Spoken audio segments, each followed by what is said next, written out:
Before this episode begins, I'd like to say that I will be heading to DinoCon UK on the 25th and 26th of July in Birmingham. So if you see me wandering around in my podcast t-shirt, come and say hello. I have bookmarks and pin badges to give away as well. I'm really looking forward to it, and I'll see you there.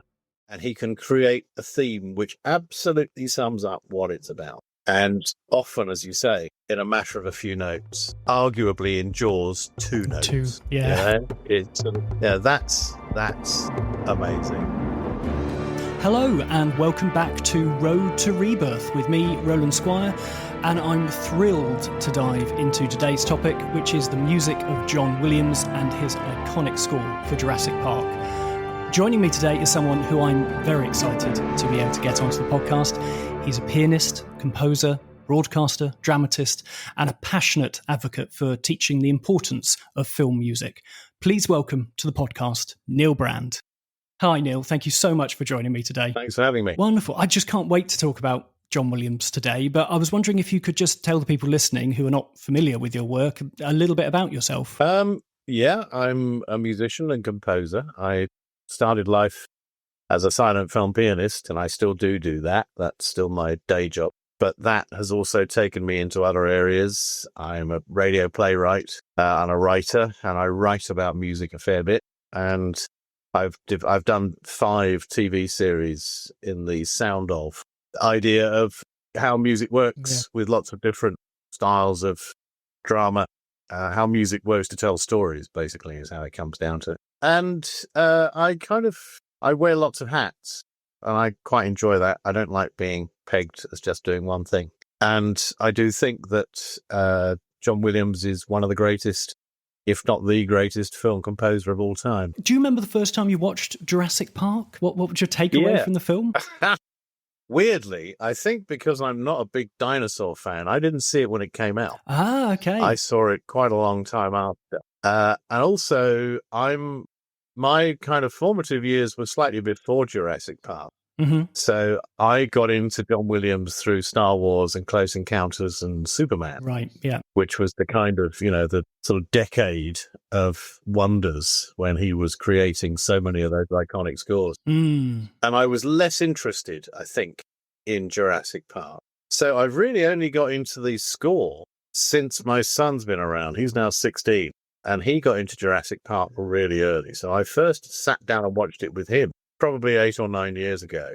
And since then, I've seen a couple of them, of the sequels as well. Mm-hmm. And, I'll put my hand up. Dinosaurs don't do it for me. And I think there's also a reason why I wasn't that interested from reading the reviews. And this is absolutely not diss on John Williams, but it is slightly to diss on Steven Spielberg.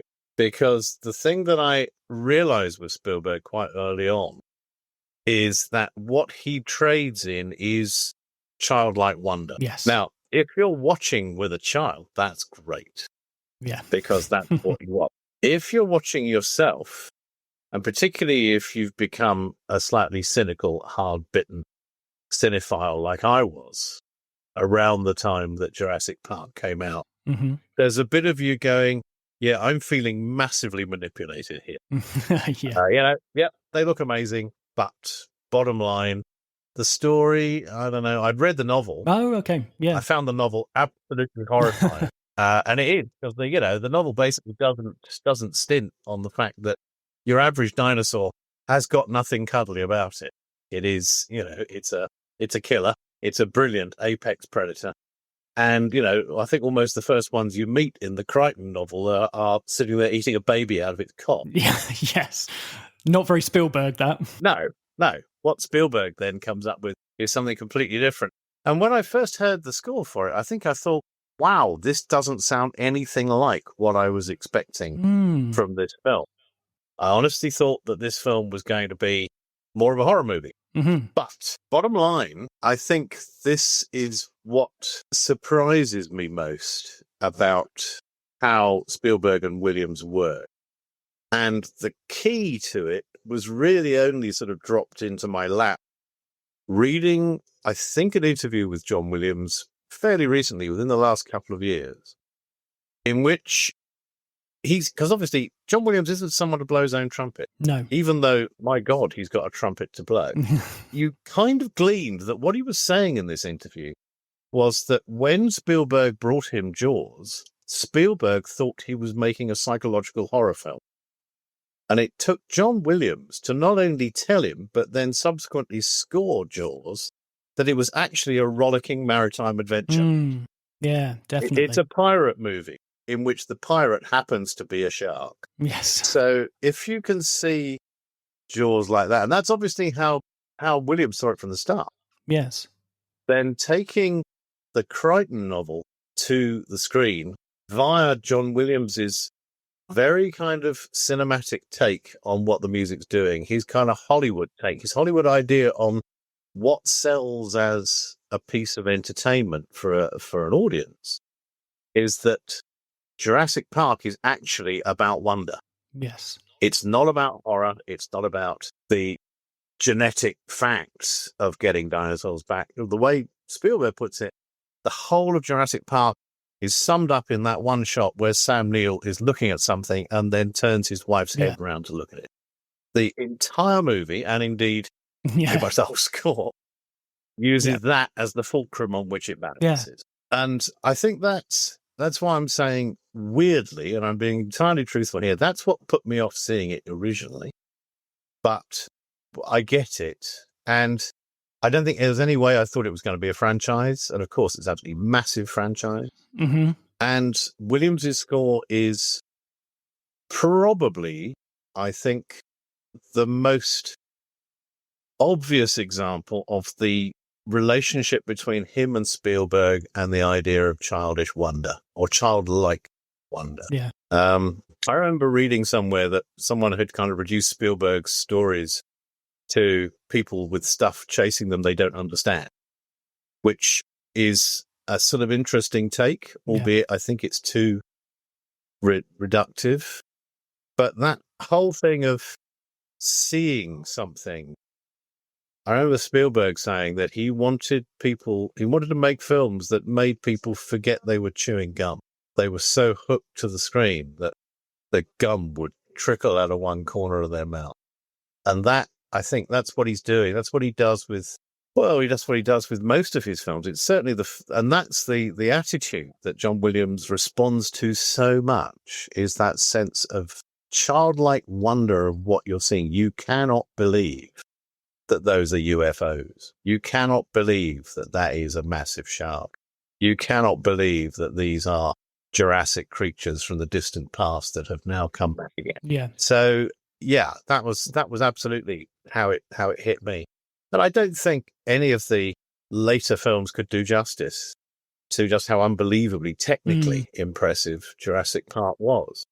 Nobody thought that they were going to be able to pull off that astonishing look for those dinosaurs. And the fact that, when the first time you see them, those beautiful long necked beasts, that when one of them's after something in a tree, he goes up on his butt on his hind legs, like a dog or a squirrel.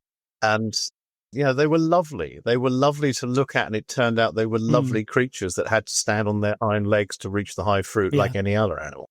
I think that's very indicative. Yeah. I mean, for me, so I was 6 when I first watched Jurassic Park, and I didn't see it at the cinema because my dad had taken me to see The Muppet Christmas Carol, and I was too scared, so I had to wait to VHS. But I think that bit with the Brachiosaurus and it's kind of rising up into the tree, that first thing, that music starts when we're in the helicopter. And you get the big fanfare moment. What's the kind of background between, John Williams before Jurassic Park? Obviously, people know Star Wars. How do you think that influences his work when he's coming to approach Jurassic Park? I think there's two things about the way that Williams works. One is that he's very specific when he's coming up with a theme. Mm-hmm. The themes are usually earworms. They're very impressive. And any film composer will tell you that it's bloody hard to find a point within a film to get the theme in. You get it in at the top. You're lucky if you can find somewhere else that will just give you the sheer space in which to make your theme happen. So your theme tends to have to be reduced or go through some kind of variation or something of that sort to be able to hear it again. The fact that I think probably Spielberg had already said to John Williams, this is actually about holding the audience back, not allowing them to see the most impressive thing about this film, but building that expectation. And there's no better way of building an expectation than with a helicopter ride towards a distant island. And the fact that at the very top of the film, we'd had a teaser of what was going on with the dinosaurs, beautifully scored, and scored with absolutely no suggestion of a theme in there. None whatsoever. It was just pure, what is that music, which John Williams can do, has done all his life. The other thing, though, about the way that he works is that he is very clever with his use of rhythm and pace. And the big thing about that helicopter ride is that it's got two jobs to do. And there's a very specific point at which one job becomes the other job. The first job is quite simply the helicopter ride. Wow, how exciting. We're in a helicopter with Sam Neill and Richard Attenborough, and we're disappearing across the sea, and we don't know what we're going to see. And there's a kind of a kid's excitement in that sense of flying. There's a tiny, tiny little sort of little hint of warning, but not very much. It's mostly about, wow, can you imagine how good that must feel? For anybody who hasn't traveled in a helicopter, particularly who hasn't traveled in a helicopter with Sam Neill and Richard Attenborough. So then Attenborough just leans into the camera and goes, there it is. And suddenly the music changes. And that's because we're not about the helicopter ride anymore. We're about the island. And the island is not just the island. This is where we're going. It's also got several jobs, I think, to do. The very fact that we've been warned what we're going to see. We've been told what Attenborough's been doing. We know that it involves ancient beasts. The very fact that the island is entirely jungle covered, there is no sign whatsoever of civilization, and it has an ancient feel, means that they are going somewhere timeless. And I love this idea that the timelessness of the island hits you as soon as you're flying over it, that what the hell is going to be down in those trees? What's going to be down in that jungle? Whatever it is, it's astonishing. And that is what the music does at that point. It suddenly turns a corner. And it's not just, wow, what a ride. And he chooses two themes to do that with. Now, that's really, really unusual for John Williams. He's got multiple themes. He can do themes just like that. But to go from one theme to another, just in the course of what amounts to one scene, even if that's a traveling scene, that's really unusual. And I think it's because, as I say, the whole of that first, half an hour more of the film is about expectation. And the music serves to make us expect something magical, not just something impressive, but something which has force and timelessness and this strange kind of, it is magic. It's almost inexplicably extraordinary what we have to see. And that's in the music. And that's something John Williams can do. I'm not surprised that, he was asked to do Harry Potter just as a sort of theme for a promo and came up with the sound of magic. He knows what magic sounds like. He can just produce it. He'd probably say, oh, yes, but it's Shostakovich or it's some ancient Russian composer or whatever. But, it's whatever it is, he manages to get you feeling that. I honestly think in the Jurassic Park score, it's the choir. Yes. I think the choir is in the score to give it almost the sound of a hymn. It is the main theme for Jurassic Park is like a chorale. It's you've got multiple elements of this score. You've got that horn opening, which immediately suggests grandeur, but it also suggests hunting. It also suggests predators, and it doesn't follow any sort of harmonic texture that we would expect. So it's doing something odd with notes that don't seem to have a connection. Exactly unlike Close Encounters, where the 6 notes in Yeah. in Close Encounters do have a harmonic connection. 5 notes, sorry. But it's got elements of it that I think are really about almost sacredness. Put a choir in there, and you've got a human element, and there is absolutely not a human element really in the wonder of these of these dinosaurs. But also there is something. It's almost sort of saying it's life. Yeah, I suppose there's a line, isn't it? Life will always find a way. So the music is the sound of life, and the music of the story. It's reverence, isn't it, as well? Kind of reverence for these animals. Yeah. Yeah, it is. It's a reverence. Yeah, absolutely. When the baby velociraptor is hatching out the egg, there's nothing to suggest that's going to turn into a ravening killer. That is just pure life happening and the sacredness of that moment. Yeah. And again, that's all Williams. And I wish, maybe he did, I wish that Spielberg had maybe put a tape on when he was sitting down with John Williams for initial conversations about these films, because it would tell us so much. Probably so much that it might ruin it all to know. Yeah. But the thing to bear in mind is that no composer works in a vacuum. No. Every musical decision has been made as a collaboration.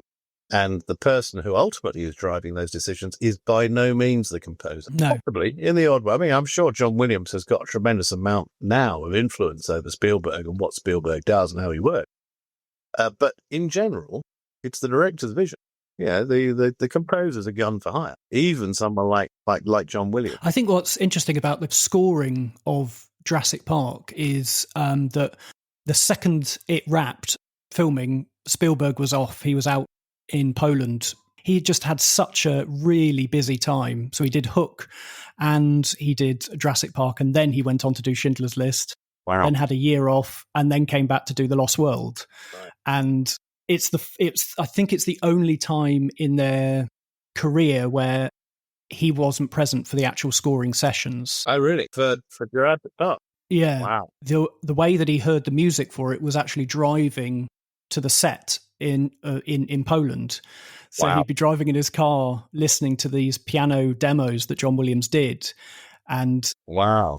He said that it's almost kept him sane while making that film, having to think of the post-production of Jurassic Park, which was mainly handled by George Lucas. Oh, was it? I didn't know that. So Wow. yeah, so the editing, and from that's how George Lucas decided to go and do the Star Wars prequels, because he could see that CGI was the way it was. So that kind of gave him the confidence to go, I can do this. I can make these films like this now. I didn't know that, but I also think that makes total sense. There's, without a doubt, there is something about the Jurassic Park score, and again, this is not to take anything away from John Williams, but I can hear some of his previous scores in the Jurassic Park score. Mm-hmm. There's little bits of Close Encounters in there, in which the same basic thing is happening, which is that we're watching something that is awesomely different. Yeah. And Williams has got a kind of orchestral texture for, ooh, that's awesomely different, which he brings to both those films. And also, I think something like the raptor attack in the kitchen, that is so beautifully choreographed musically and indeed directorially. I mean, it's a cracking piece of filmmaking under any circumstances. Yeah. And Williams knows exactly how to make it work. But you've got a very similar take there to the aliens surrounding the house in Close Encounters, and that sense of a geography, a very well brought out geography in which people are trying to hide from or run away from or somehow or other repel predators, and you don't know where they're coming from and you don't know what they're going to do now. Mm-hmm. And that too, there's a little bit of, I think John Williams does cannibalize himself a little bit with those two things. Yeah. But otherwise, I think I'd find it hard. I wouldn't have known from anything that Spielberg wasn't at the cell, wasn't overseeing the music section. They must have been at that point so confident in each other and just so in sync. Yeah. There's a couple of quotes that I found for the making of that Williams, when he was talking about making the score, and he said it was a massive job of symphonic cartooning, which I thought was quite a good. And he was kind of matching the dinosaur movements and making ballets, funny ballets with it. Yes, and I think that cartoonery is spot on. And if you think that Williams was going to go, I mean, obviously Spielberg had to deal with a fairly schizophrenic situation with Jurassic Park in post-production and Schindler's List shooting. Mm. But then Williams had to do the same thing. And the difference I can just see between what he's bringing to Jurassic Park, which is basically a cinematic thrill ride. It matters no more than that, ultimately. Whereas Schindler's List is intended to be for the ages. Yes. That is intended to be a mark in the sand in terms of our recognition of the Holocaust. Mm-hmm. So any music that Williams brings to it, I mean, the famous story is that when Spielberg showed him the film, Williams said, "You need someone better than me." And Spielberg said, "Yeah, but they're all dead." I mean, I think that's true, because what Williams is basically saying is, this is massive. This is the kind of theme that Mahler and Tchaikovsky and Beethoven were after in their music, was this sense of the survival of humanity in the face of ultimate evil. How the hell do we do this? And that, I think, is really interesting, because I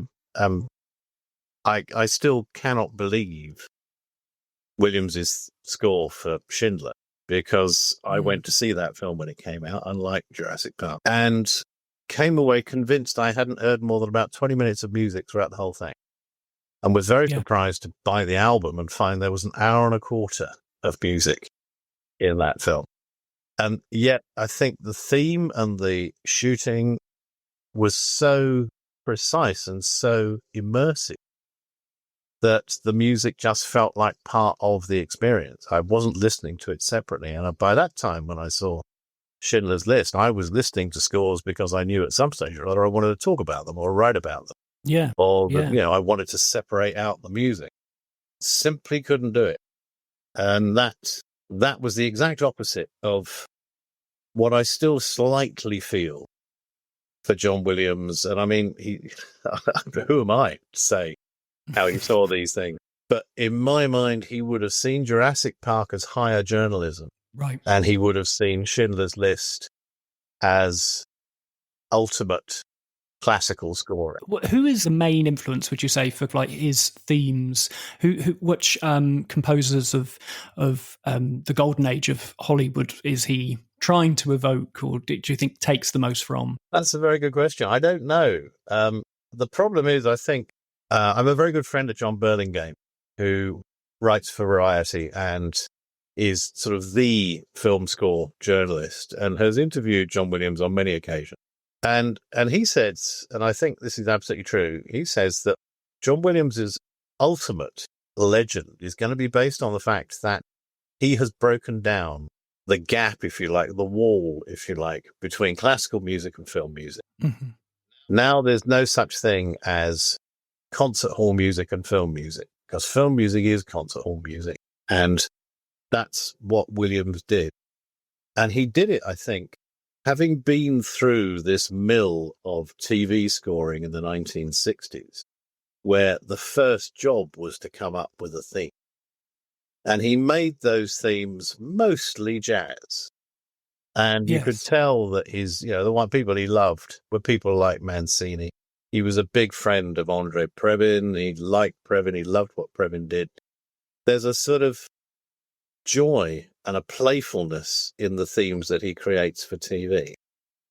By the time he gets to film, I can't hear any major composers in John Williams's music. I can't hear, certainly no 19th century composers. I mean, maybe, certainly with the kind of more modernist stuff, yes, you can hear a bit of Shostakovich in there, but he really does create, in the same way as Copland did, a world of Americana, which seems to Right. be almost homegrown from Hollywood. There is a sort of a Hollywoodness to what he does. And although, you can hear maybe a bit of Eric Wolfgang Korngold in Star Wars. It's got that same kind of swashbuckling feel to it. It Yeah. could be Errol Flynn swinging his way through that, through the Death Star. But I think Williams has managed to actually create something that is most original, that is extraordinarily original, because he's got such a massive output of music. His knowledge and depth of understanding is incredibly wide, and yet he doesn't use and reuse particular ideas or particular composers or particular influences over and over and over again. He will come up with absolutely original music for all those films. And I think that's astonishing. That is the most truthful answer I can give. I can't hear I can hear multitudes of musical ideas and thoughts, but what he writes feels original. It doesn't feel like anybody else's work. And I do think that's a tribute to a lifetime of understanding music, listening to it, conducting it, guest conductor of the Boston Pops. You think what music has passed in front of him, been on his conductor's podium. And yet, once he sits down with that piano and his brain and that film, what comes out of it is no more derivative of another composer than any 19th century concert composer would come up with. Yeah. Have you seen the documentary, The Music by John Williams? Yes, which I enjoyed. Disney Plus. Yeah. And he comes across as an exceptionally humble man in kind of what he does, but just from that period of doing Superman and Star Wars and Jaws, I just can't get it. I mean, the man must have been awake 24 hours a day to be able to create all those themes. It's just astonishing, I think. I think it was in that documentary that he says, all I live for is work. Music is my life. I'm not going to go down the golf course. And I get that. And I also think if you've got that amount of ability, of course you'll sit there and love the process of creation all that time. And also, if you've got a creative partner like Spielberg or indeed George Lucas, you're going to do that because you know that what you're going to be given to work with is gold dust. I think that's the thing that's always struck me about any film composer, and the more experienced film composer, the harder it must get. Actually, is where does your next inspiration come from? What is that inspiration? And inspiration is actually quite hard to find. You have to really be turned on by something. I think it's also indicative of what an extraordinary relationship that Williams and Spielberg have. That Williams basically is pretty much, as far as I can see anyway, has already been contracted to do every film Spielberg does. Now, if Spielberg should happen to do something that didn't float Williams's boat, so far anyway, it would seem that Williams hasn't gone, no, it's not really my thing. Sorry. He's then found the perfect voice for it. They are two sides of what seems to be an unbelievably creative single person. And I'm still astonished by him. And I know he's going to keep on writing.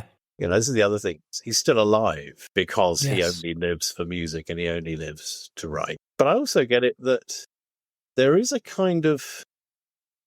factory process to scoring film. There has to be. It's set to a timing. It's set to a budget. This has to be produced by this time. These timings have to be right by that time. You actually can't wait for inspiration to strike because they need that particular scene done by next week, and it's got to be there ready to go.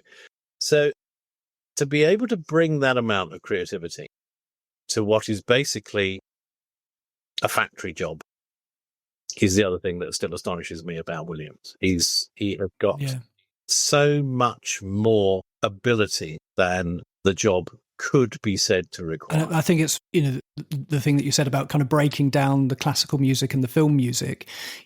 I went to see Jurassic Park at the Royal Albert Hall with a live orchestra. And there's Star Wars ones, there's Indiana Jones ones. And to get people to go and be in that space and listen to the acoustics of that room, it's an incredible experience. And actually watching that, the bit that I took away was not so, where the island bit, when they go to the island, is still the bit where I tear up every time because I know what's going to happen. And the music feels like it just gets more and more, and I just can't, it just overtakes me. But he also knows when not to score a scene, and that kind of, so the bit where the T-Rex attacks the car, and when I last watched it, I thought this is, and actually watching it live, it's like everybody, including the conductor, including John Williams, are just putting down their baton and they're just stepping back. Yeah, music's very odd because it's both more immersive, and because it's more unreal, it makes what you're watching less real. Music can weirdly inoculate you from the realities of what you're watching as much as it can draw you in. And I don't think there's any explanation for that. I remember I got to interview Jerry Goldsmith once on stage, and he was on with his director of the film that he'd just made, which was called The Edge. The director was Lee Tamahori. And The Edge is about a plane crash and the disparate people in the plane having to make their way back out the jungle. And the plane crash was very, very impressive. I mean, phenomenal piece of filmmaking. And I said to Jerry Goldsmith, I was really surprised that there was no music under the plane crash. And he looked across at Lee Tamahori and said, there was. And I thought, oh, okay, that's interesting. So obviously Goldsmith had scored it, and Tamahori decided it's much more realistic with no music. Now, that's the dichotomy. That's the weirdness about film music, and that makes I'm thinking not just of that, but actually I don't think there's very much music between the opening of the film and the helicopter ride. No, not much, no. So all that opening stuff feels like real life. Yeah. There is no music there because, being reductive again, we are not being manipulated into feeling something more than we can see. That's what film music does. It takes our emotions and goes, oh, by the way, watch this, but what you should be feeling is this. And that's why there are many people, including film composers, who don't like film music. They don't like being told what to think. But the music doesn't, if the music's not there, we've just got to make our own minds up about those visuals. That's why I think if you were to take away the score from Jurassic Park and just had the helicopter ride and the island, then our expectations would not only not have been raised to the degree they are, more of a problem, I think, when we finally saw those dinosaurs, that magic would not be there to that same degree. We wouldn't be sharing a kind of weird sort of feeling of humanity amongst something bigger than being human thing. And that's what Williams brings, without a doubt. Yeah. And I think that's interesting because obviously Jurassic Park is the first film really to use CGI in the way that it did. And while I was thinking about the music for Jurassic Park, I was also thinking about King Kong from 1933 that was kind of having to do a similar job of winning the audience over to make you believe and empathize with something that wasn't real. Yeah. I mean, in the case of King Kong, a puppet, in effect, we need to believe that it's got feelings and that we can understand what's going on in its head. I think that is something that is very there with Jurassic Park. But there's something beyond that as well, where the score for King Kong, the original 1933 King Kong, had to make us feel that Kong was real, and had to make us feel that he was a living, breathing, hot-blooded personality. who could fall in love with Fay Wray. Yes. I think again, I think this comes back to my first point. What the music was trying to do was not only make us feel that these creatures were real and hot-blooded, but that they could be split into somehow or other good and bad. That there were good dinosaurs, which tended mostly, surprise, surprise, to be the herbivores. And then there were bad dinosaurs, who, of course, were mostly the velociraptors. Yes. And then there was a super bad dinosaur who actually turned out to be a good dinosaur because he ate the velociraptors. Yeah. And that, I think, this, again, we're now back to Spielberg's worldview, whereby even with apex predators like dinosaurs, you can have the ones that you would quite happily take home and keep in a cage in the garden, and the ones you absolutely can't do that with. No. And that's, it's, again, I'm being reductive, and it sounds like I'm dismissing the whole thing. I'm really not, but I am saying that Williams is part of that. Yeah. Williams has to be part of that worldview for it to work. And musically, that's why I think he and Spielberg are joined at the hip through all this. Williams is an enabler for Spielberg. After they did Schindler's List, they had a bit of a rest. But supposedly the only thing he could think about and be excited about was returning to Jurassic Park, which was the world of the dinosaurs. I think he wanted to just explore and play a little again. What's your take on the difference between the two? Well, the thing I noticed, and I have to say I haven't gone deep into this because I didn't go and see Jurassic Park 2. The ones I've caught up with have been more recent than that. But looking at it and listening to the score this time round, what you can hear more than anything else is there's an awful lot of drums in there.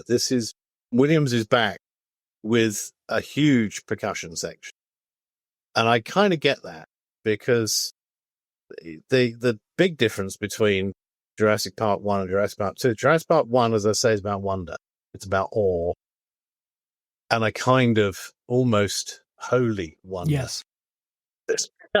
Whereas the thing about The Lost World is that it follows the structure of Conan Doyle's book, The Lost World, totally.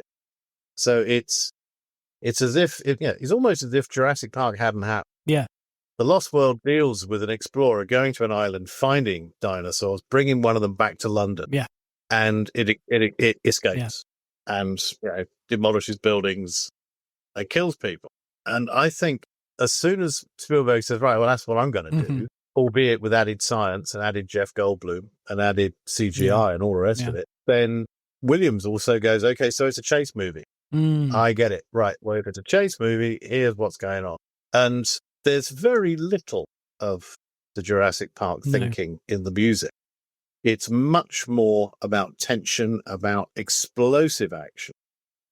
And I can see that, Spielberg loved the idea of taking his beautiful big T-Rex that had only really had a chance to chomp down on things in the jungle and the odd sort of visitor center and let them loose on, freeways and petrol stations. And Spielberg's very much loved suburban houses. The fact that he finds a swimming pool to drink out of as soon as he's arrived. He, can't remember if it's the man or if it's the father or the mother. And, the same thing as well, if they're going to get him back, they've got to take the kid, got to be able to hear the kid, then he's going to be chasing after them in the car. I can see immediately what it was that Spielberg wanted to get out of that. And Williams provides it in spades. But what there isn't there, and I think this is not a surprise really, because Spielberg's after something different. I don't think there's much to take away from that score. If, the cartooning that John Williams talked about, that you mentioned from the first film, is really all the second film's about. It is flat out action. It's making the music match what's going on. And this idea of people already know what they're up against. Yeah. It's just that they've not been up against it in this particular environment, i.e. our everyday lives. And the music is doing its job there. But it's interesting that later on, people like Michael Giacchino get involved with scoring later Jurassic Park. And actually, with some of the later ones, I think Giacchino brings a little bit more inspiration to the film than John Williams managed with the second film, which I can entirely understand. I think, that it was a different job that Williams had to do. And I assume fairly soon after Jurassic Park 2, Williams was probably on to something else unbelievably impressive and unbelievably inspirational. Spielberg says that, it's a franchise he loves because it's his, whereas the Indiana Jones stuff, it's George Lucas coming to Spielberg, whereas Jurassic Park, he always wants to shepherd it in its new directions or whatever. What's interesting about Giacchino is the fact that he scored the game soundtrack for The Lost World. That's where he appeared. So he had to ape John Williams for the PlayStation game, and then all those years later, got to do it for real, I suppose. That's interesting. I was just looking to see what the next film was that John Williams was to go on and do. It's Schindler's List, then Sabrina, then Nixon, then Sleepers, then Rosewood, then The Lost World, then 7 Years in Tibet, Amistad, which is going to be the next Spielberg, and then Saving Private Ryan. So Schindler's List is 93, Jurassic Park 2 is 97, Private Ryan is 98. Yeah. That's still a bloody good run. Phenomenally good scores. Yeah. Wow. And then The Phantom Menace is 99. Jeez. And the Harry Potter is 2001. I mean, that's extraordinary. I mean, what a hit rate. That's quite extraordinary. I know. It's just talking about the Harry Potter, like the fact that is still just in Jurassic Park, all they have to do is to just put in just a few notes, 5 or 6 notes, and you've got the audience. And in those 5 or 6 notes, you can relive being and seeing that film. That's what the producers obviously want. That's what the studios want you to do as well. I think that's the greatest ability of a film composer, is to be able to boil down a film to a matter of notes, if it's at all possible. It's like writing a haiku. It might be the shortest, smallest form of poetry, but it's the hardest because you've got so little to cram all that into. I always use the same sort of metaphor for this, that when Arthur Miller was writing, and his plays are sort of some amongst the greatest of the 1950s American dramas. And Miller would evidently, when he was working on a play, he would work out in his own mind what one sentence which summed up the play. And then he would write that down and he would sellotape it to his typewriter. And as he put it, from then on through, any line he wrote that didn't link back to what was taped on his typewriter, he'd cut. Right. Now, I think John Williams can do the opposite. I think he can take all those disparate elements of a film and he can create a theme which absolutely sums up what it's about. And often, as you say, in a matter of a few notes, arguably in Jaws, two notes. Yeah. It's sort of, that's amazing. And he does it at the beginning of Jurassic Park with the horn call. He does it with the 5 notes. It's big stuff. He does it with Schindler's List. He does it with the theme to Schindler's List.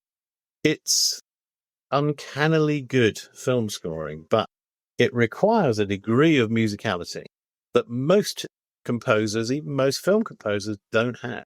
And I think that's what I meant about the John Burlingame quote, that Spielberg is up there in the pantheon with all the other great composers. It's just that he has chosen to ply his trade within film. But what he's created is no better, no worse, and no different to Tchaikovsky's Fifth Symphony or the Mahler No. 1 or the Rachmaninoff Second Piano Concerto or any of the great pieces of classical music. I was wondering, what you think the lasting legacy of maybe the 90s work of John Williams is. So Jurassic and Schindler's, and it's because he kind of had to reinvent the blockbuster, Steven Spielberg did in the 90s with Jurassic Park, almost. I don't think anybody has reinvented the blockbuster as it was originally thought up by Spielberg and Lucas and Co. There was a point at which Hollywood became about entertainment over and above content.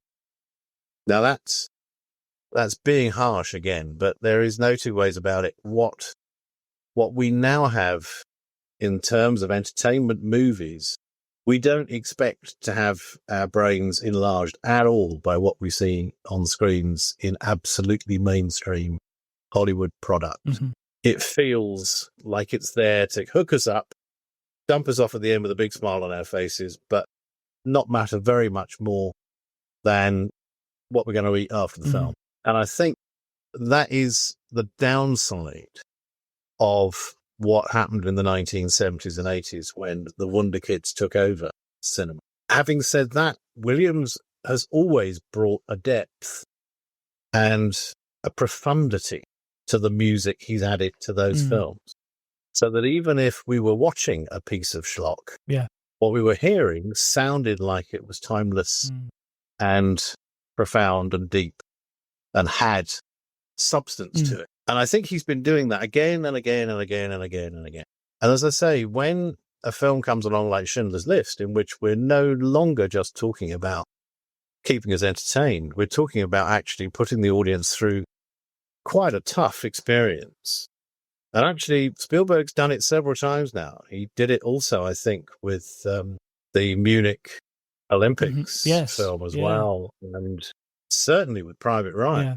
You know, there is genuine upsetting horror in those films, in which you can't help but feel terrible for the people going through what they're going through. And Williams can turn his hand to that as well. But in a way, I'm not sure that there was an attempt to kind of reinvigorate the blockbuster. I think there were innumerable copycats who did their own versions of Star Wars, their own versions of Indiana Jones, their own versions up to a point of Jurassic Park, all the way through the 80s and 90s into 2000s. What Spielberg and Williams's job became was to actually make us feel like whenever they produced a film, we were back at original source again. We weren't making a copy of something. We were watching something that had an ethos to it, that had an intention to it, to be cinematic and to entertain, yes, but to entertain with intelligence. Yeah. And I think that's what they then go on to do, what they then go on doing. And really, Jurassic Park's prime mover, as Spielberg is seeing Jurassic Park for what it is, which is fun with dinosaurs. My huge thanks to Neil for that conversation, and I really hope you enjoyed it as much as I did recording it. You can follow Neil on Threads and Instagram at neil.brand.9 and also on his website, which is neilbrand.com. Neil does perform live several times a year, and I urge you all to go and see him if you can. I had the joy of seeing a screening of Beggars of Life, a 1928 silent film with Louise Brooks, complete with a live score by Neil and the Dodge Brothers. Cinema for me is experiential. It goes far beyond just the passive act of sitting and watching a film in the dark. And there is no better way, in my mind, to see a, air quotes, silent film than to see it with a live accompaniment. It's almost like having the ability to time travel. Next week, I'm bringing you my conversation with Tom Jurassic himself, Tom Fishenden, talking all about the expanded universe of the Jurassic franchise.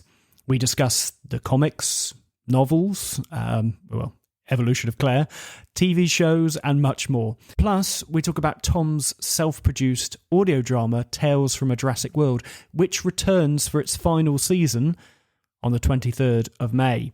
So, very timely. As always, if you like what I do here, then please leave a rating and review. And until next time, I'll say thank you very, very much for listening, and goodbye.